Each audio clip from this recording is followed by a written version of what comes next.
کہ جب اپنا قافلہ عزم و یقین سے نکلے گا، جب اپنا قافلہ عزم و یقین سے نکلے گا، جہاں سے چاہیں گے راستہ وہیں سے نکلے گا۔ وطن کی مٹی مجھے ایڑیاں رگڑنے دے، مجھے یقین ہے چشمہ یہیں سے نکلے گا۔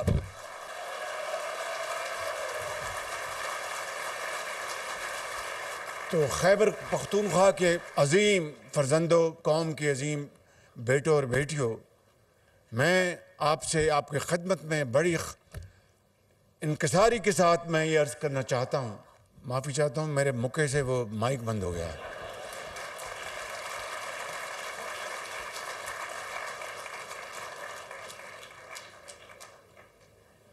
یہی وہ موقع تھا افواج پاکستان کا 6 مئی اور 10 مئی کے دوران، یہ وہ موقع تھا افواج پاکستان کا 6 مئی اور 10 مئی کے دوران جو جنگ لڑی گئی، کہ جس سے کہ جو مودی سرکار ہے اس کو وہ سبق سکھایا گیا کہ وہ زندگی بھر وہ سبق کبھی بھولے گا نہیں مودی سرکار۔ اور وہ کیا تھا؟ بخدا میں آپ کو بلا خوف تردید کہنا چاہتا ہوں کہ وہ پورے پاکستان کے کروڑوں عوام کی، ماؤں کی، بزرگوں کی دعائیں تھیں جو تہجد کے وقت سر بسجود تھے اللہ تعالیٰ کے حضور کہ اے اللہ تعالیٰ اس قوم کو فتح نصیب کر اور افواج پاکستان کو ہندوستان کے اوپر وہ عظیم فتح عطا فرما کہ پاکستان کا جھنڈا دنیا میں اس طرح آگے اتنا اونچا اڑے کہ کسی اور کو ہمت نہ ہو کہ اس کے قریب آئے۔ اللہ تعالیٰ نے پوری قوم کی دعائیں سنی اور 10 مئی کی صبح اللہ تعالیٰ نے پاکستان کو فتح عظیم عطا فرمائی۔ پاکستان کو اللہ تعالیٰ نے عزت دی، آپ کو عزت دی، وہ میری عزت نہیں تھی،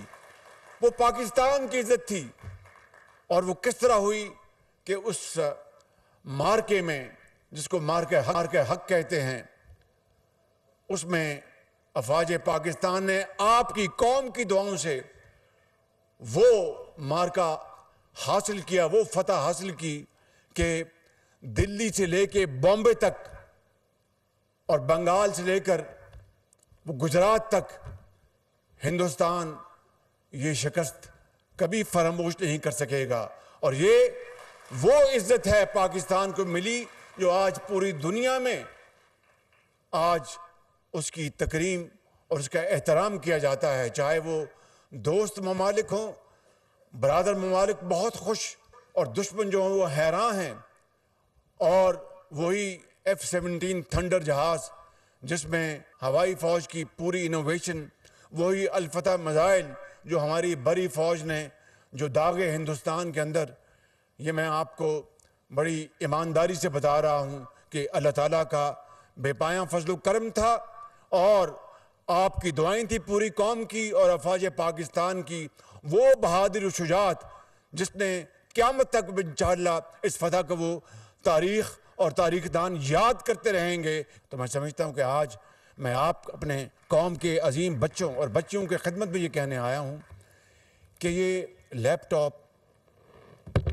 یہ وہی لیپ ٹاپ ہے جب کووڈ آیا تو پھر میں کسی یہاں پر نہ پارٹی کا نام لوں گا نہ کسی لیڈر کا نام لوں گا، اس زمانے میں پنجاب میں مجھ پر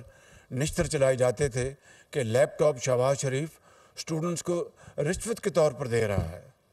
مجھے اس کا دکھ تھا، لیکن الحمدللہ میرا ضمیر بہت مطمئن تھا کہ 100% میرٹ کے اوپر آج تک 6 لاکھ لیپ ٹاپ تقسیم کیے گئے ہیں۔ 100% میرٹ کے اوپر ایک کوئی مثال نہیں جو میرٹ کے علاوہ ہے۔ اور پھر یہ وہی لیپ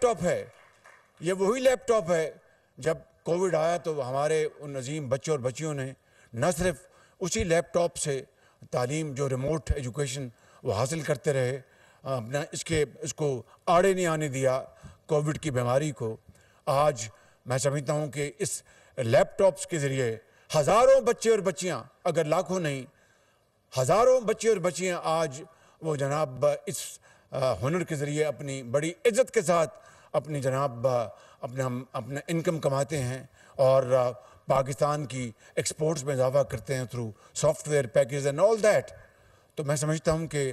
تعلیم، بچوں کو تعلیم کا حق جو ہے وہ ہمارا فرض اول ہے. تو میں اس حوالے سے یہ کہنا چاہتا ہوں کہ میں نے اب فیصلہ کیا ہے کہ اے آئی آرٹیفیشل انٹیلیجنس کی ٹریننگ کے لیے، جس طرح میں نے بتایا آپ کو کہ زراعت کے لیے اور دوسرے ڈیلیگیشن بچوں اور بچیوں کو وہ میرٹ کے اوپر میں نے بھجوائے، اے آئی کی جدید ٹریننگ کے لیے پورے پاکستان سے بشمول کے پی صوبے کے بچے اور بچیوں کے میں وفود باہر یورپ بھجواؤں گا، چائنا بھجواؤں گا، تاکہ اس کی تعلیم حاصل کر کے آئیں اور پھر آ کر اپنی قوم کی خدمت کریں. میں یہاں پر یہ بھی عرض کرنا چاہتا ہوں کہ ہماری جو اس وقت معیشت ہے وہ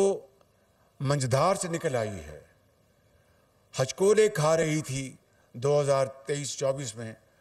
ڈیفالٹ سے پاکستان بچ گیا اللہ تعالیٰ کے فضل و کرم سے. اب وہ میکرو لیول پر مستحکم ہے میکرو لیول پر، لیکن اب اس میں گروتھ لے کے آنی ہے. اکانومی، ہماری جو industry, agriculture, I T, mines and minerals, employment, productive employment, productivity, یہ تمام چیزیں جڑی ہوئی ہیں جدید علوم کے ساتھ. آج اگر پاکستان کی ٹیکسٹائل یا پاکستان کی جو دوسری انڈسٹری ہے وہ قرب و جوار کی جو انڈسٹری کی جو ایفیشنسی ہے ان کا مقابلہ اگر نہیں کر پا رہی تو یہ ایک دن کا قصہ نہیں ہے،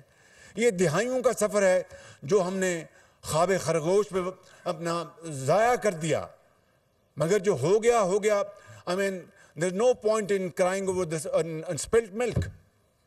Now what we have to do is to stand up and accept the challenge and move forward in unison. تو میرا ایمان ہے کہ اگر پاکستان کی یہ یوتھ جو ہے، پاکستان کی حکومت، صوبائی حکومتیں، عوام مل کر اگر فیصلہ کر لیں کہ ہم نے نہ صرف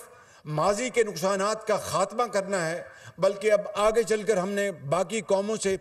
آگے بڑھنا ہے، تو بخدا میں بلا خوف تردید آپ کی خدمت میں عرض کرنا چاہتا ہوں کہ اللہ تعالیٰ کی نصرت ہمارے ساتھ ہوگی اور پاکستان اقوام عالم میں اسی مقام پر پہنچے گا معاشی طور پر جس طرح ہم عسکری طور پر پہنچے ہیں. مگر وہ کس طرح ہوگا؟ وہ جادو ٹونے سے نہیں ہوگا، وہ اقبال کے ان اشعار سے ہوگا کہ تمنا آبرو کی ہے اگر گلزار ہستی میں، تمنا آبرو کی ہے اگر گلزار ہستی میں، تو کانٹوں میں الجھ کر زندگی کرنے کی خو کر لے، اور نہیں یہ شان خودداری چمن سے توڑ کر تجھ کو کوئی دستار میں رکھ لے، کوئی زیب گلو کر لے.